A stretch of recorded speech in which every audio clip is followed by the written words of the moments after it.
চাই, বিষয়টা কি এতই 9 মাসে এত অস্বচ্ছ, কিছুই কি স্পষ্ট হয়নি, কিছুই কি এগোয়নি, মানে বিষয়টা কি এরকম? না, আমি তা মনে করি না।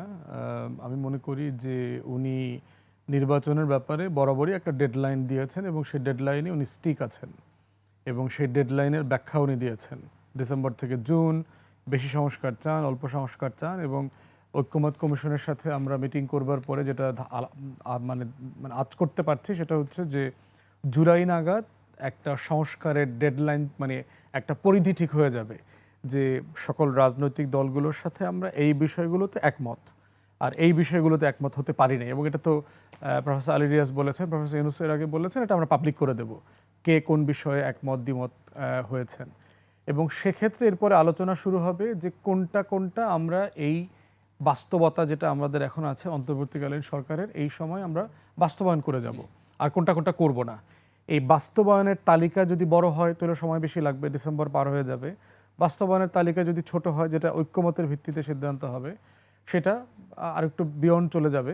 কিন্তু একটা বিষয় আমার কাছে খুব পরিষ্কার যে উনি ওনার ডেডলাইন মিস করবেন না। এই বিষয়ে ওনাকে সন্দেহ করবার মতো কোনো আলামত আমি দেখতে পাচ্ছি না।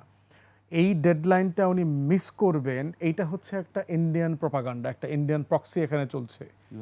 এবং ইন্ডিয়ান প্রপাগান্ডা হচ্ছে যে আপনার ইউনূস সরকারকে আন্ডারমাইন করবার যে চেষ্টা তারা গত আগস্ট মাস থেকে পারসিস্টেন্টলি করে যাচ্ছেন।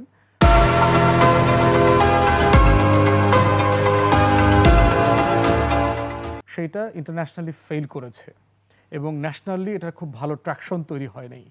অতএব এখানে একমাত্র বিষয় বাকি ছিল, সেটা হচ্ছে আওয়ামী লীগকে দিয়ে একটা ইনক্লুসিভ নির্বাচন করা, যেটা একটু বাধাগ্রস্ত হয়েছে, আপাতত তাদের কার্যক্রম সাসপেন্ড করা হয়েছে। আর সেকেন্ডলি হচ্ছে যে আপনার নির্বাচনের দিন তারিখ ঠিক করে দেওয়া।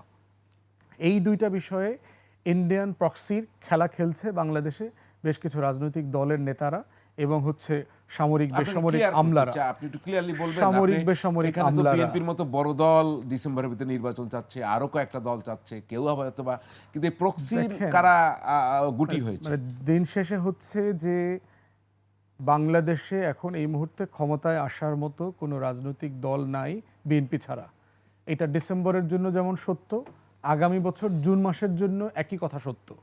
এর ভিতরে বাংলাদেশে মুসার কোনো লাঠি নাজিল হবে না যেটা সাপ হয়ে যাবে, যেটা সাডেনলি একটা ছোট দল থেকে বিএনপির সাইজ হয়ে যাবে। এই বাস্তবতা বিরাজ করছে না।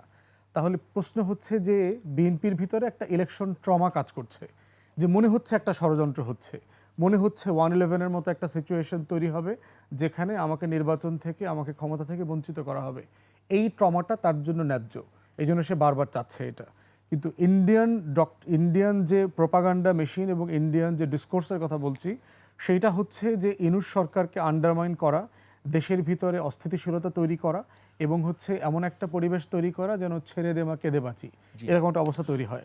আমি নীতিগতভাবে তো কোনো পরিবর্তন দেখতে পাচ্ছি না। আমরা সেই, আপনি যে ভারতীয় প্রোপাগান্ডার কথা বলছেন, আমরা সেটা আপনার কাছ থেকে